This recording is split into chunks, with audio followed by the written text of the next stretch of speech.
Okay, so in anticipation for the upcoming Endgame movie, here's a video review of Marvel Select Thanos. This is Thanos as he appears in the Infinity Gauntlet comic.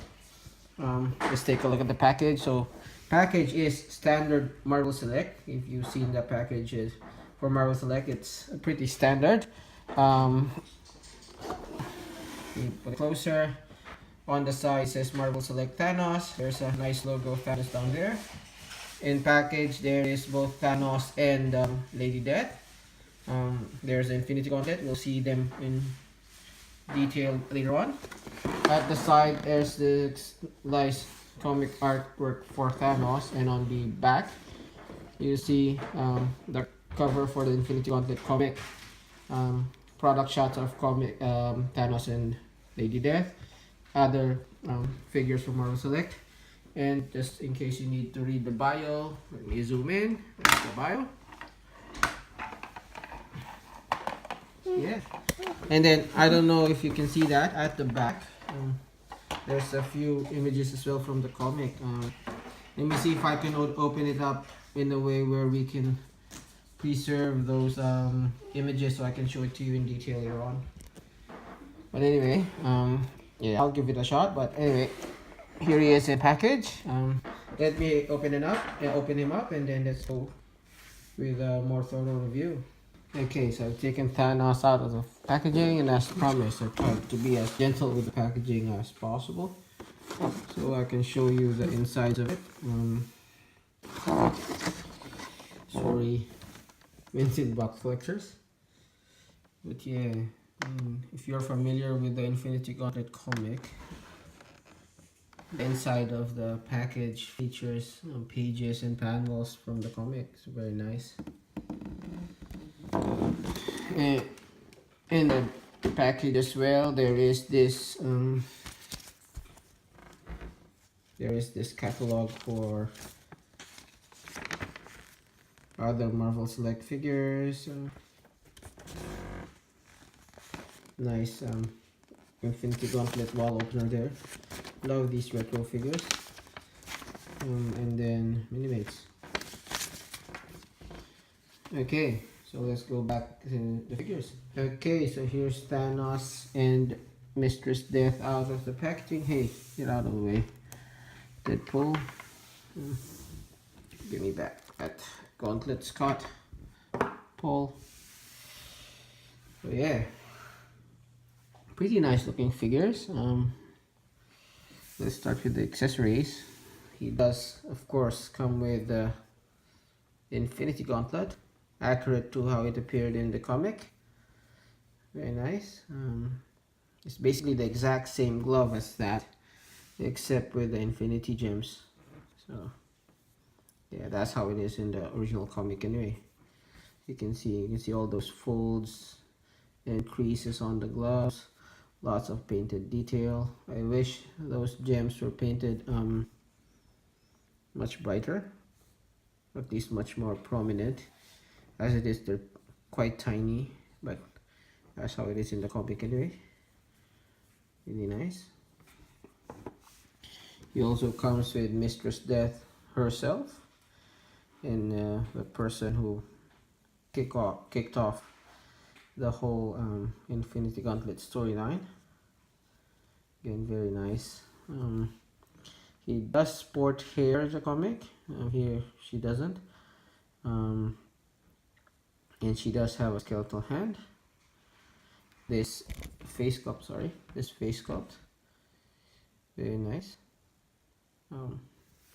And it does seem a little off, and the reason for that is it's actually, you can actually take it off, and underneath you see the skeletal face.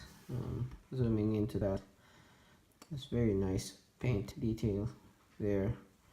Also in the skeletal hand as well. There's this purple base plastic with a nice black shading, black wash. All the details pop in terms of the clothes and the creases and the folds. Really nice. Body fitting. though. Yeah. One minor gripe, I wish they painted that black. It's, yeah, it just seems like a flat piece, and if they painted it black and maybe had a recess, then it fit more better. If you have like a hand hanging out, but what can you do?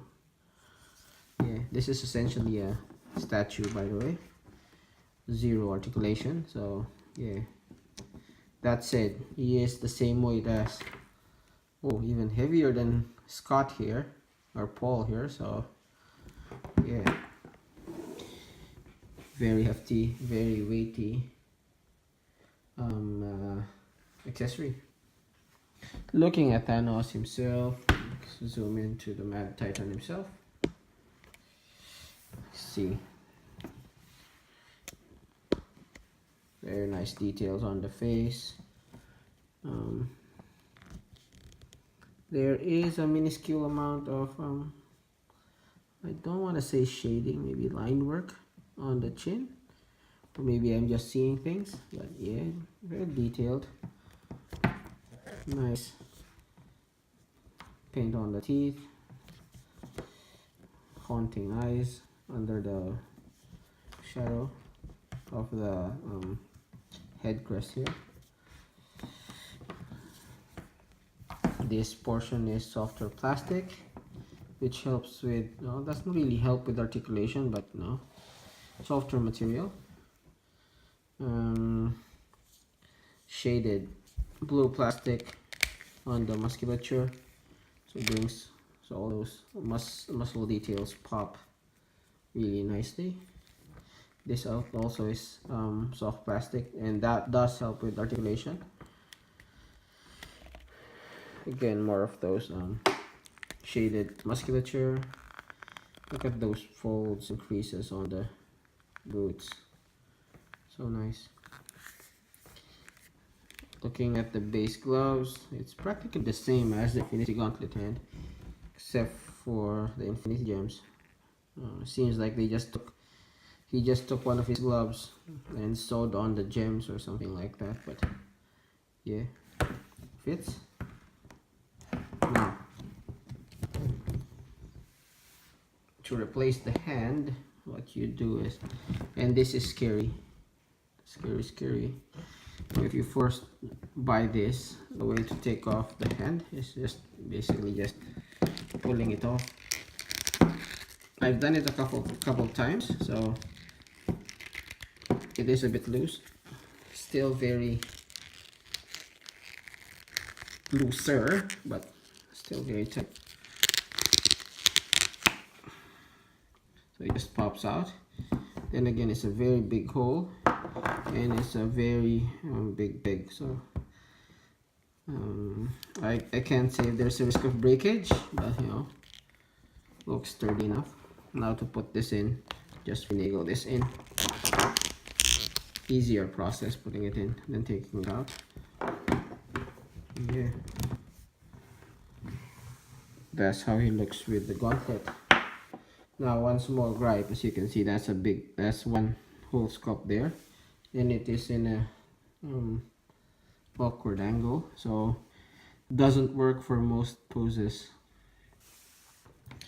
Anyway, talking about posability,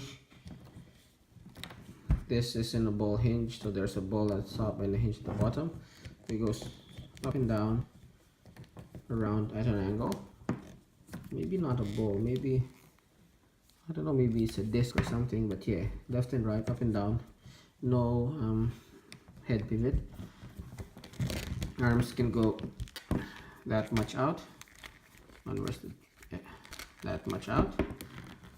So not parallel to the ground, but I think high enough. Can go around. Slightly hindered, but you see the shoulders does conform. One thing, the arms are a bit loose, so see.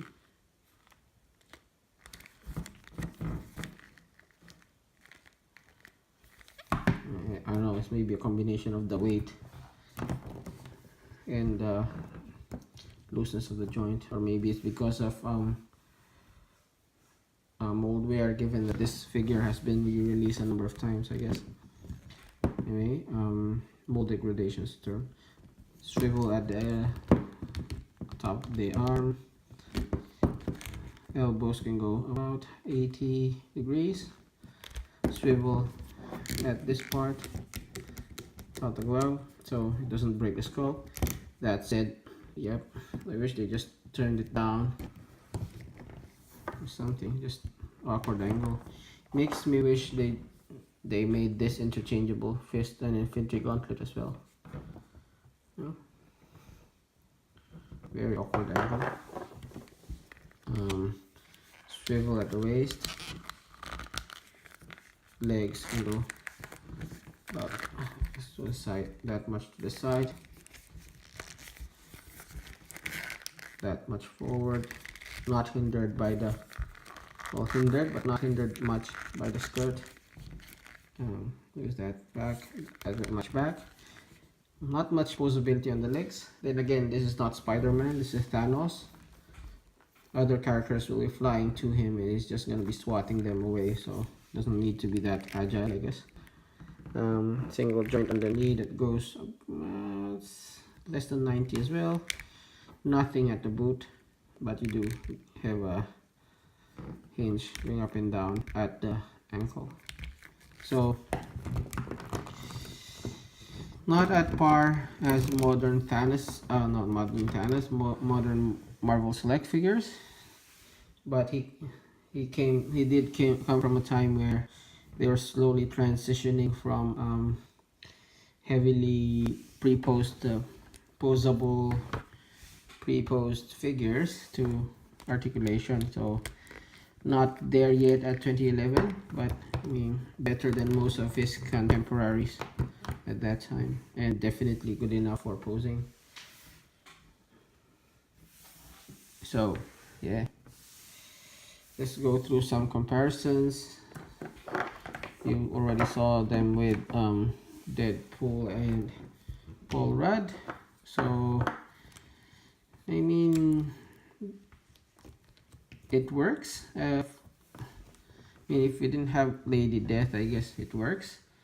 With Lady Death there, it accentuates the height difference, but without this guy, oh, without Lady Death,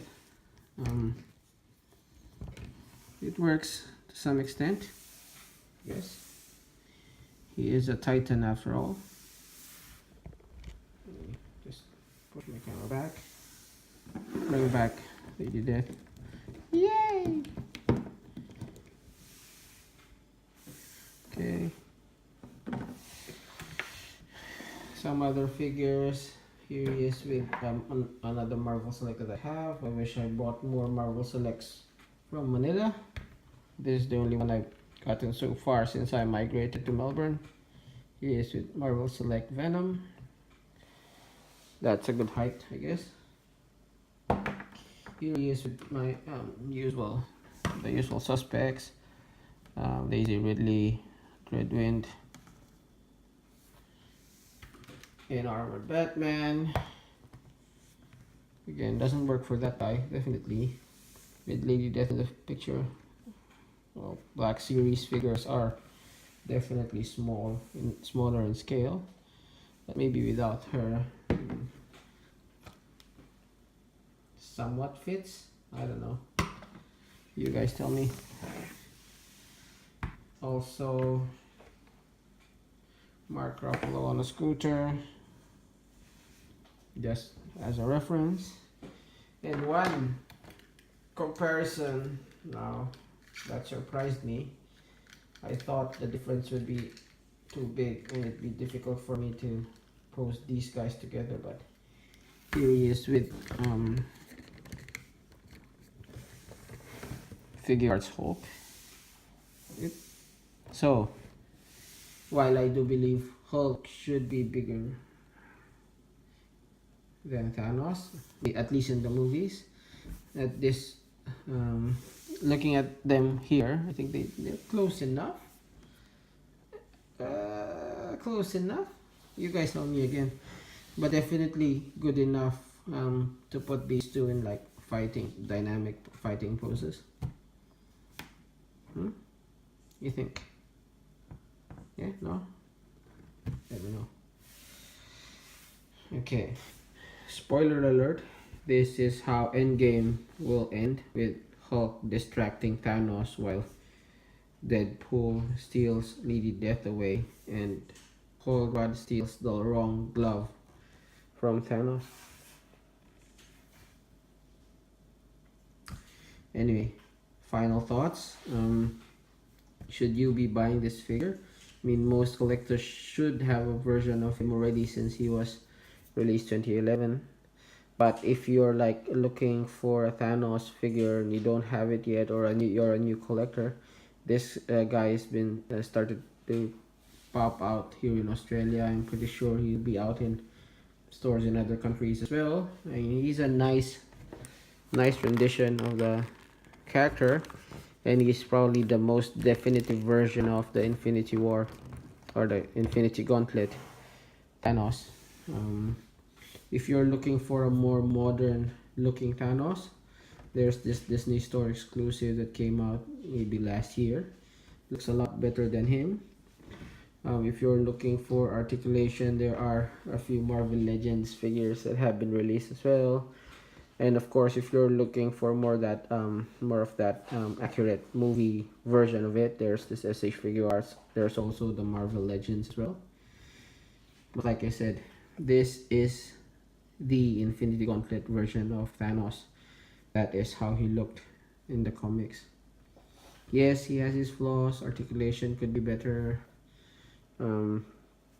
Looseness of the shoulders, but I don't think it is big enough to detract my liking for this figure. So if you like the aesthetic, this is it. If you're more of the modern ones, then yeah, not this one. Okay, so that has been Grim Trigger. This has been Grim Trigger. This has been Thanos. And that's the review. So if you like the review, please do subscribe, leave a like, leave a comment, share the video, and in any case, I'll catch you in the next review. Thanks for watching.